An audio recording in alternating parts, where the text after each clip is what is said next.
First of all, I started using drugs in college, right? Graduated with a degree in banking and finance and a full-fledged addiction. Drugs was real prevalent in the city in the 80s, and I fell into everything negative when I went to college. When I came home, I fell into everything negative and end up, snorting cocaine. And what it did was it destroyed my life. It became unbearable. And it got so bad for me, right, that I ended up in an alley on a 5-day binge of using crack cocaine. Bank was looking for their vehicle because I couldn't afford to pay, my car note. My license had expired. I had no registration on my car. I was $30,000 in debt and basically wanted to, end it all because I couldn't stop. Today I'm coming on 33 years of abstinence from drugs and alcohol. These type of segments you're having now is so important, to get the word out that you can get better. Whatever you're going through, you can get better.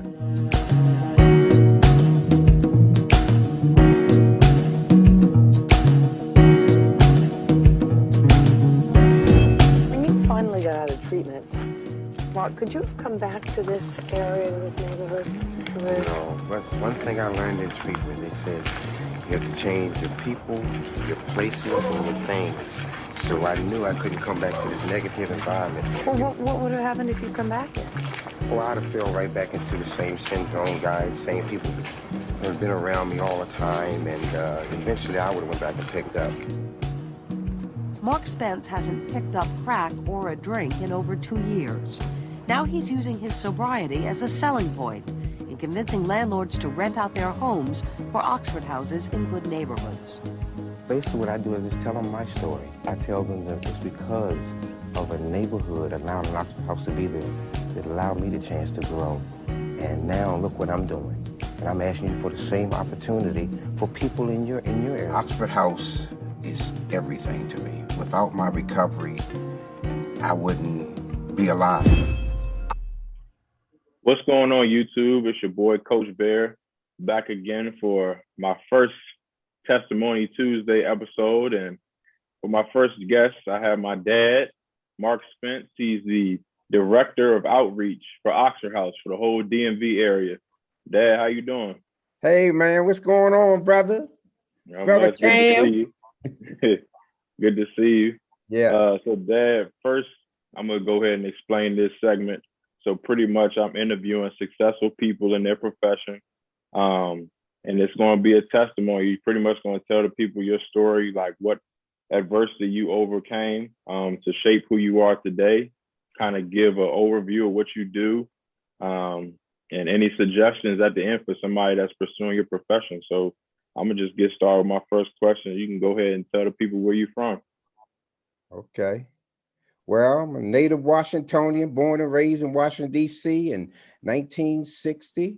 I was born in a hospital called Freeman's Hospital, which is on Howard University's campus, where Dr. Charles Drew did the first blood plasma at. I'm pretty proud of that, over in the Bloomingdale area of Washington, D.C. I was raised Catholic and always was part of the baptized in St. Martin's Church in November of 1960. My parents was married in 59. They raised me Catholic, went to Catholic grade school, went to St. Martin's. I was president of the altar boys, and I played basketball and featherball and kickball. I was a great little kid, just want to run around and do the right thing. And I went to grade school with a group of kids. We went to school from kindergarten all the way through 8th grade. That was like the Catholic schools. Oh, wow. The kindergarten all the way through 8th grade. And, after I graduated from St. Martin's in the 8th grade, I had to choose a high school to go to. So I really wanted to go to this one high school called Mackin Catholic, because one of the local guys in our neighborhood was a really talented basketball player, a dude named JoJo Hunter. Grew up in the neighborhood, and he was such a tremendous basketball player, all these scholarships to college and everything. And I really, I played basketball in grade school. I was pretty good, but I was a little chubby little dude, but I had a lot of fight. I had a lot of fight in me, you know what I mean? Okay. And really good kid and just determined and, you know, to try to do the right thing and make great decisions. And, you know, I had the Lord in my life, you know, that's the kind of lifestyle I led, man, making great decisions and wanted to do the right thing. So I decided to go to Mackin Catholic, went to school with 250 all boys school, African American Wow. school. Yeah, Okay. in the Calorama area of Washington, D.C., which you know, Bezos and the richest man in the world, and Obama lives around the corner from our school. Uh, so I went to school there and met some unbelievable guys there that, you know, was on a path of, you know, making great decisions, wanting to go to college and, you know, and play sports and get as much out of the academics as they could at school and working real hard. And, you know, I ended up making the varsity team my senior year, and we were ranked number 16th in the nation. Okay. I was a kind of a bench rider because I'm only 5'8". I'm not like my son; Yeah. he's only 6'4". I was 5'8", but I was determined to make that team, and I made the team. And oh my God, we had such a great year that year. We were, I think it was 26-5. So we lost to Oh DeMatha wow. High School, who was the #1 ranked team in the country by 4 points. And you know, and we played them 3 separate times and lost to them by 4 points. Man, it was so Oh sad. But we wow. lost. Yeah, we lost the Yeah, I Catholic. lost to the Mather too. Yeah, yeah, you sure did. I wanted that so bad because I can't stand the math, just because they're real good. You know, Yeah. they promote excellence with the all boy thing. So in high school, it was a great senior year. I ended up graduating number 12th in my class out of 60 guys, and I graduated from a historical Catholic church called St. Matthew's Cathedral. The reason I say it's historical because every time the Pope comes to town from Rome, he actually comes to St. Matthew's Cathedral and say a mass. Oh And wow. also I graduated in 1979, and Marion Barry, who was the mayor of Washington, D.C., mayor for life in Washington, D.C., he actually was the commencement speaker for us. And it was his second year in office. And let me tell you Okay. this, he had such a foresight on things in DC and really trying to, you know, help African Americans out. In fact, he started the black middle class. A lot of people don't realize that, you know. Wow. And in 1979, he spoke at our graduation and he told us it was 60 African American boys. He was like, man, DC is a beacon on the hill, right? And everybody from Hmm. around the world want to come live here. Now, this is the 70s where everything is everything. People with big bushes and, you know, stack heel shoes and, you know what I mean? Just a whole lot of Bammers running around and acting Yeah. crazy, you know. But he said DC, and we had all these burnt out buildings in DC because we had the riots in 1968 when Martin Luther King was assassinated. I was like 7.5 years old when Martin Luther King got assassinated, and the city was Wow. like on fire, and it just took a long time for it to come back. But we saw a lot of evidence that it was going to get better because the subway came in, you know, when Metro Hmm. came in. My senior year, I actually quit the Metro to school a lot, got off at the DuPont Circle exit and walked up to the school. But Marion said, man, DC is going to be a beacon on the hill. So what y'all need to do, you know, you want to create generational wealth. So what you need to do Hmm. is purchase as many of these houses as you can in Washington, D.C. And, you Hmm. know, what we've learned is, you know, when you purchase a home, you know, that's creating wealth for your family. You know, Hmm. you buy a home and it, you know, you get equity in a home, and you know, that's money, you know, that's savings for you. So you can you know, have something to rely on later on. So Marion Hmm. Barrett was, you know, he told us about that a long time ago. And he was just real educated kind of dude. You know, he also walked with Dr. Martin Luther King back in the day. He was Wow. originally from Tennessee. And so that, you know, my experience at Mackin was tremendous. And so when it was time for me to graduate, I always wanted to go to Notre Dame. Always wanted to go to Notre Dame. And but I was 5'8", riding the Hmm. bench at Mackin. And It'd been and hard to been a walk on over there. Yeah, so Notre Dame ain't offered me no scholarship, no money, no acceptance, and nothing. But I was determined to go to a Catholic school, so I found a small liberal arts school called Wheeling Jesuit in Wheeling, West Virginia. It's the same Catholic priest that run Georgetown, University of Dayton, University of San Francisco, you know, Loyola up in Baltimore. The Jesuit colleges are incredible, and got a chance to go there and made the team and ended up getting a scholarship, and I was part of the biggest African American class in the school's history to come in there. Right, it was six of us came in there one time, and it was only 10 African Americans in the whole school, right? Mm-hmm. And just playing basketball and and learning about other cultures, because they actually had, some of the people that I went to school with had never seen a black or interacted with a black person in person, right? They seen blacks on Soul Train and you know different kind of publications, but they never Yeah. really interacted with black guy. And I had like a little mini bush, and they was like, "Man, let me touch your hair." You know what I mean? What you putting in your hair? I said, "I'm putting like grease to make it shiny." Like, why you do that? All these questions about my culture. And Uh-huh.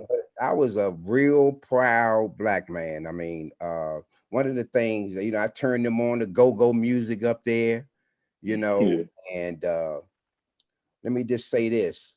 I had never used drugs. I never drank a beer. I never even had sex, none of that kind of Mm-hmm. stuff till I went to college, right? And Mm-hmm. college kind of, exposed me to a lot of the sinful things that young folks can get into, like the marijuana and the drinking and making very bad decisions. But Yeah. I was always, son, I was always disciplined enough Mm-hmm. to know to finish up my studies, to do the right thing as best as I Mm-hmm. could. And so that's what I did. I fought through, making some better decisions in college, and I ended up graduating with a degree in banking and Mm-hmm. finance from Wheeling Jesuit in 1983. I was the 13th African American in the school's history to graduate, and the Wow. only African American to graduate in 1983. Wow. So it was a tremendous accomplishment for little guy that grew up over in Eckington area, Washington, D.C., grew up in a two-bedroom apartment with my parents, my mom and dad, and my sister. And, Mm-hmm. we were poor, but I didn't even know we were poor till I went to college. Yeah. We, I had a very fruitful and wonderful, upbringing, with my church and my school and my basketball. It was so fulfilling for me, but I didn't even know I was poor. One of the Mm-hmm. guys that brought me home one weekend, and he lived in Potomac, Maryland. I never forget this dude named John Shooter. He was like, "Hey man, I'm going home for the weekend, buddy. You want to come with us?" So I jumped in his car and I told him where I lived at. And, as closer we got to the city, he was just like, wow, the city is really different. He lived in Mm-hmm. Potomac, Maryland, where all the big houses there is and the Fortune 500 people. And he ended up pulling on my street where like my street was like all apartments where I grew up at, right? And he was like, my Mm-hmm. nickname is Bear. He's like, Bear, Mm-hmm. grew up around here? I said, I sure did. Yeah. So So, going back to the I wanted to branch off. So going back to you was talking about the culture, and I know you grew up in, the vicious crack cocaine epidemic. That's why I kind of wanted to get into our next question. okay. Pretty much, what adversity did you go through and overcome to help shape who you are today? Because I know the story, but everybody else doesn't know the story. So I wanted to see if you could touch on that. Okay, well, first of all, started using drugs in college, right? Mm-hmm. Graduated with a degree in banking and finance and a full-fledged addiction. So this was in the 80s. Drugs Mm-hmm. was real prevalent in the city in the 80s, and I fell into everything negative when I went to college. When I came home, I fell into everything negative and end up, snorting cocaine and then I got introduced to crack cocaine in 1987.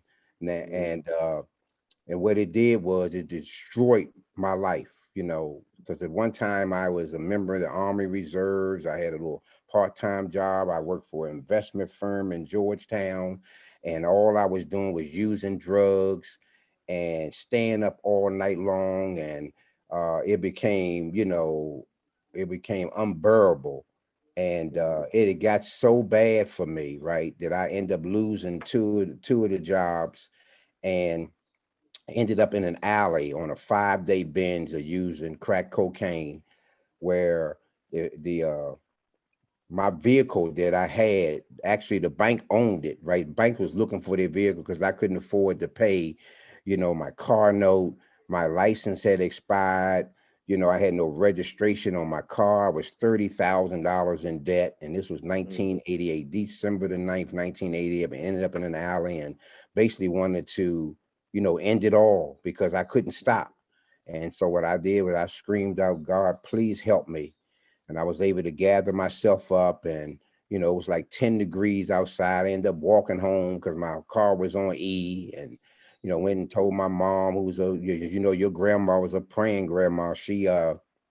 She was in there with all the lights on, me walking in there off a 5-day binge on drugs, telling her I need some help. She was like, well, we're going to do something about it. Went to treatment the next day, got introduced to this thing called recovery, because I mhm, have an addiction. Addiction is when you have a compulsion and you can't stop what you're doing, whether it be a people, a place, or thing. And the thing for me was the drugs, and I just couldn't stop. And I went to treatment, and they educated me on things I could do. It could get mhm, better, but you had to take certain steps to make it better. And so that's what I commenced to do. They introduced me to the 12-step program, which is like AA and NA. Is a 12-step program. It's a spiritual program based on recovery, where you learn from other people that have experienced the same things and done well. And that's what I commenced to do. And I can say, today I'm coming on 33 years of abstinence from drugs and alcohol. mm, I It's awesome. And mhm, the company that I worked for, I actually moved in one of the houses in 1988. I moved into the eighth house, this thing called Oxford House, where it's self-run, self-reliant housing for folks in recovery from drugs and alcohol. Where I lived with somebody that had a GED, somebody had their PhD, and an mhm, attorney. All kinds of folks from all walks of life. So it was sort of like a frat house, a fraternity house, and we helped each other and we supported one another. And I ended up working for them like a year later, traveling the whole nation, opening up Oxford houses. And today we got over 3,200 houses in 49 states and 7 different countries.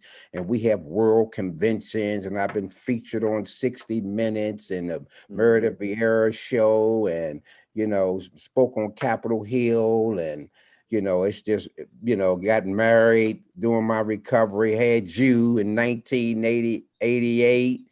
mhm, And you've been such a blessing for us because you believe in our Lord and Savior Jesus Christ, because you have to have some type of higher power that you believe in order to mhm, pull you out of anything that you're going through. You have to have something greater than yourself to believe in, to shoot for, to dream for, and so that's what I've been able to do. And it's my work is so rewarding because I help people help themselves. And then it's the work is so important because so many people, especially during this pandemic, it's been so rough mhm, because a lot of people been in this house for a long time. They're scared to go out. There's a lot going on. You can't hold and touch, and all kinds of folks, man, and people getting mhm, depressed and all that. And we've been able to really help a lot of people in DC and around the country. And these type of segments you're having now is so important, to get the word out that you can get better. Whatever you're mhm, going through, you can get better. If you believe in a God of your understanding, and you surround yourself. One of the things I was blessed with, I surrounded myself with winners. I surrounded mhm, myself with people that wanted to accomplish something, that wanted to do the right thing. Just like when I was using the drugs, I surrounded myself with the people that had the drugs, knew how to use the drugs. That's why I ended up doing drugs. Yeah. But I turned that thing around. I flipped it around. The same energy and effort I put into using drugs, I put that into my recovery and helping people and help myself. And, and today I'm a prominent member of my community.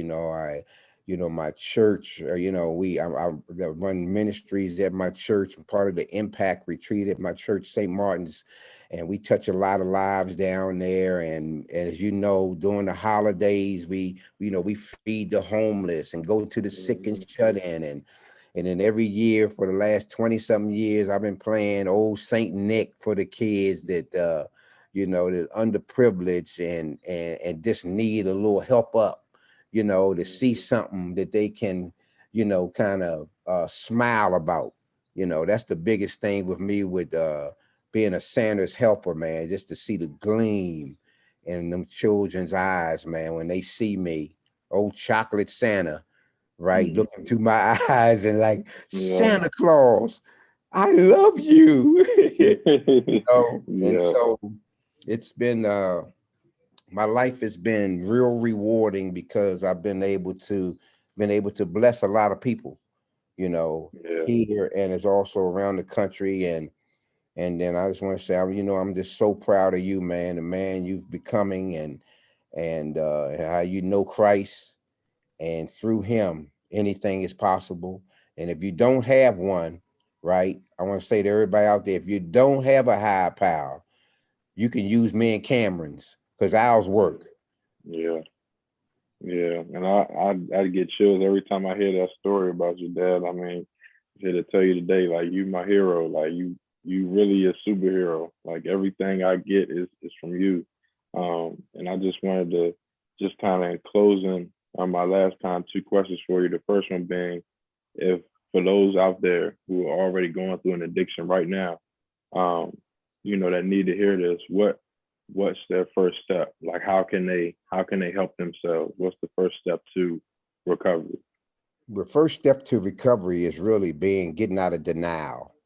A big part of the addiction is it causes you to close off people that care about you, and you're kind of in this space where you think you can come out by yourself. You gotta accept what you are. The biggest thing for me, I've been able to accept what I am. Everybody that knows Mark Anthony Spence knows I'm in recovery from drugs and alcohol, and I'm proud of that.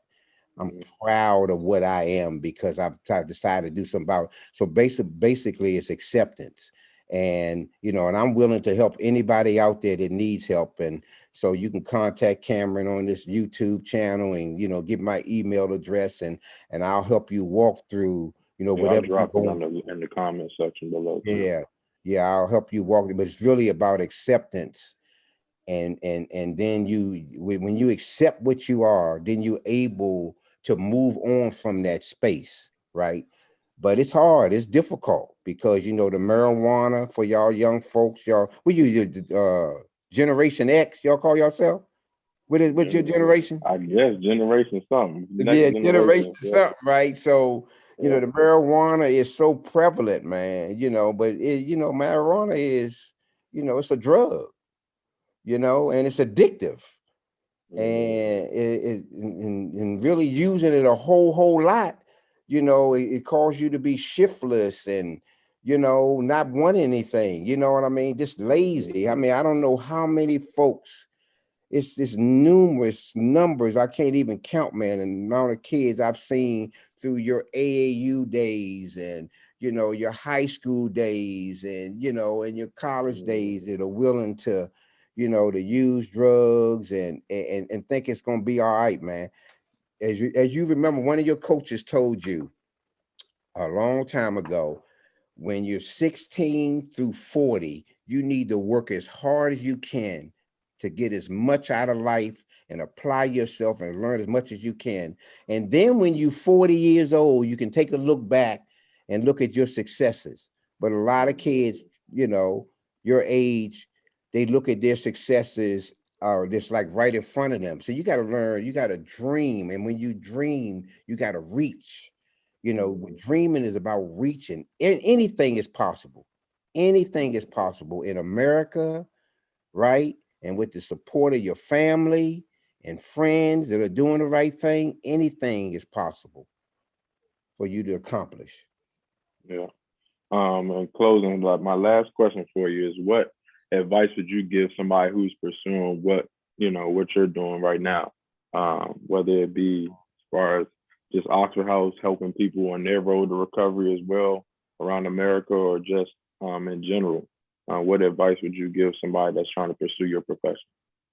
First of all, you have to be a person in recovery in the 12-step Mm-hmm. program to do what I'm doing.